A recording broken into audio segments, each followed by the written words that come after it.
بسم الله الرحمن الرحيم وهذا صراط ربك مستقيما قد فصلنا الآيات لقوم يذكرون لهم دار السلام عند ربهم وهو وليهم بما كانوا يعملون.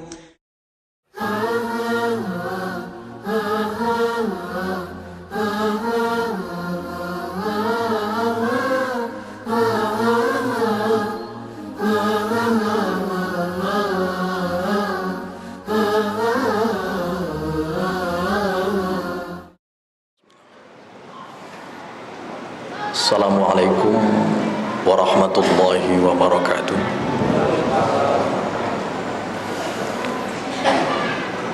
Innal hamdalillah nahmaduhu wa nasta'inuhu wa nastaghfiruh wa na'udzu billahi min syururi anfusina wa sayyiati a'malina. May yahdihillahu fala mudilla lahu wa may yudlilhu fala hadiyalah. Asyhadu an la ilaha illallah wa asyhadu anna Muhammadan abduhu wa rasuluhu la nabiyya ba'dah. Allahumma shalli wa sallim wa barik ala nabiyyina Muhammadin wa ala alihi wa ashabihi ajma'in, amma ba'du. Hadirin hadirat shaimin shaimat, jamaah salat Isya dan salat tarawih, mudah-mudahan senantiasa dicintai, disayangi, dan dibahagiakan oleh Allah Subhanahu wa ta'ala. Hadirin, kita semua hamba Allah sedang menuju kepadanya. Semua kita sedang menuju ke hadirat Allah Subhanahu wa ta'ala. Karenanya perjalanan kita sebagai hamba ingin sampai kelak nanti di hadiratnya dalam keadaan fitrah, dalam keadaan suci, artinya tetap beriman kepada Allah Subhanahu wa ta'ala. Itu yang menjadi keinginan kita dan menjadi pesan tegas dari Al-Quranul Karim. A'udzu billahi minasyaitonir rajim. Ya ayyuhalladzina amanu taqullaha haqqa tuqatih wa la tamutunna illa wa antum muslimun. Hai orang-orang yang beriman, bertakwalah kalian kepada Allah dengan takwa yang sesungguhnya. Lalu diperjelas wala tamutunna illa wa antum muslimun, dan jangan sampai kalian meninggalkan dunia ini kecuali dalam keadaan beriman kepada Allah Subhanahu wa ta'ala. Kenyataannya ada orang yang perjalanan hidupnya bukan hanya beriman kepada Allah, tapi justru sebaliknya, ingkar kepada Allah Subhanahu wa ta'ala. Itu orang-orang kafir, orang-orang yang tidak mau menuruti perintah Allah Subhanahu wa ta'ala. Sudah barang tentu tidak mengikuti perintahnya karena tidak beriman kepada Allah Subhanahu wa ta'ala. Dan inilah golongan yang celaka. Lalu kedua, ada kelompok yang ia beriman kepada Allah tapi berat rasanya atau enggan melaksanakan perintah-perintah Allah Subhanahu wa ta'ala. Kelompok ini masih punya secercah hidayah yang harus diluruskan kembali oleh Allah Subhanahu wa ta'ala, karena mereka orang-orang fasik.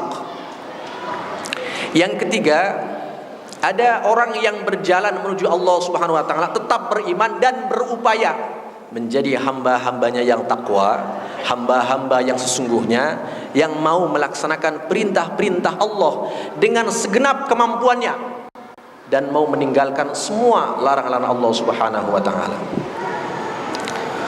Sehingga upaya kita sebagai orang beriman dalam rangka menghadap hadirat Allah Subhanahu wa ta'ala bukan tidak banyak cobaan, bukan tidak banyak ujian. Al-Quran tegas-tegas menyatakan surat Al-Ankabut, a'udzu billahi minasyaitonir rajim, ahasiban nas ayyutraku ayyaqulu amana billah wa hum la yuftanun. Apakah kalian mengira orang yang sudah berkata beriman kepada Allah tidak diuji? Semua diuji. Maknanya tidak begitu mulus, tidak mulus bahkan. Kita tertatih-tatih, terseok-seok, kadang jatuh, kadang bangun. Kadang kita merasa hina, kadang kita jatuh di lembah maksiat, sengaja maupun tidak. Kadang sesekali kita seperti derajatnya setara dengan para malaikat Allah. Inna ila rabbika kadhan famulaqi. Sungguh kalian sedang menuju Allah dalam keadaan tertatih-tatih.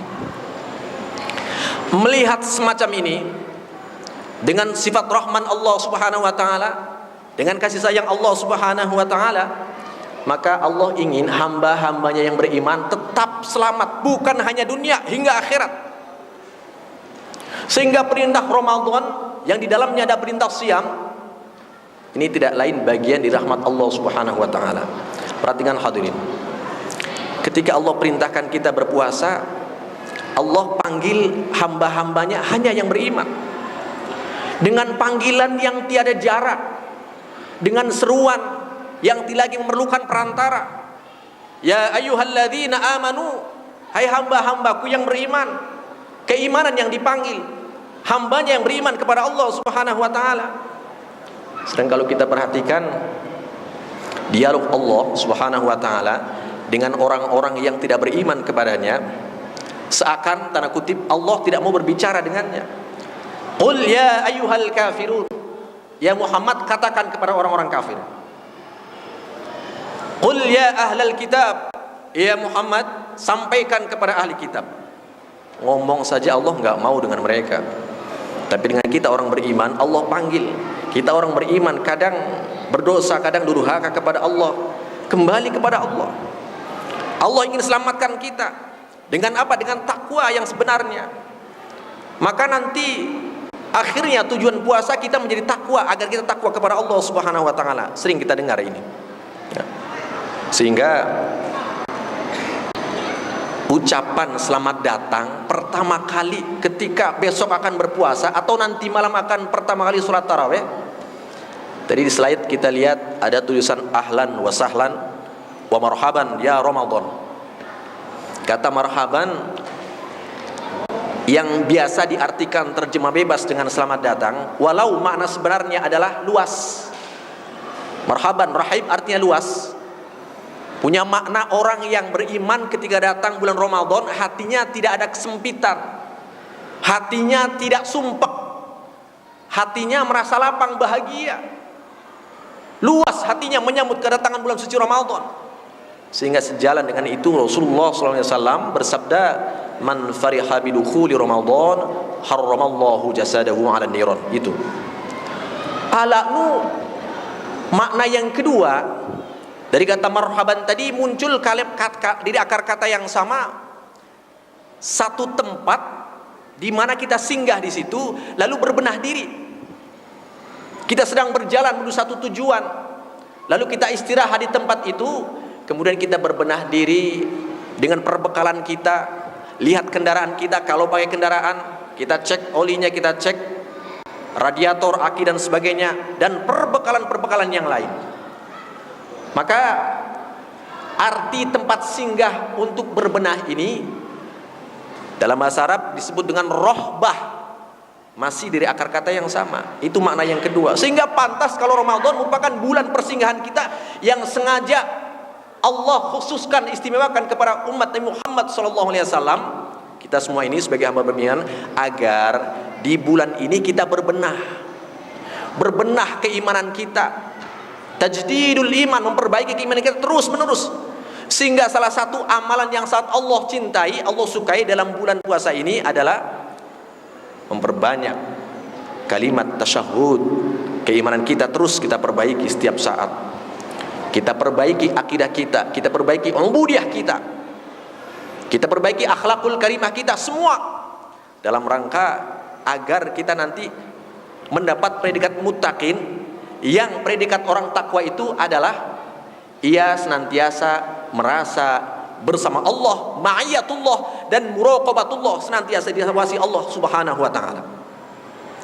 Kalau hasil puasa tidak menghasilkan dua sifat ini, maka jangan dianggap kita sudah sampai kepada posisi berhasil puasa kita. Karena kuncinya satu, orang yang sudah takwa kepada Allah tidak lain setiap waktu ia merasa tidak ada ruang yang lepas dari kontrol Allah Subhanahu wa taala, dan tidak ada waktu satupun yang luput dari takdir dan kehendak Allah Subhanahu wa taala. Maka jangan dikira kumpulnya kita ini bukan karena takdir. Jangan dikira itu. Bukan kebetulan, ini semata-mata atas kehendak Allah dan takdir Allah Subhanahu wa taala. Karenanya Ramadan yang Allah fasilitasi untuk kita sebagai bulan persinggahan kita untuk berbenah, manfaatkan sebaik-baiknya. Semua kita evaluasi diri, muhasabah secara betul-betul, karena ini adalah kesempatan yang barangkali Allah berikan kesempatan terakhir bagi kita yang masih hidup. Sebab tidak ada bisa menjamin Ramadan tahun depan kita masih bertemu dengan bulan suci Ramadan. Mudah-mudahan di 10 hari terakhir ke depan kita manfaatkan sebaik-baiknya, lebih intens lagi ubudiyah kita kepada Allah, intens lagi amaliyah kita, amal soleh kita, agar semua mendukung kesempurnaan ibadah siyam kita, dan kelak di akhir Ramadan kita mendapatkan predikat minal aidina wal faizin, orang-orang yang mendapatkan kemenangan dan kembali kepada fitrah keimanannya kepada Allah Subhanahu wa taala. Wallahu a'lam bishawab. Terima kasih. Assalamualaikum warahmatullahi wabarakatuh. Muhammad sallallahu alaihi wasallam. Sallallahu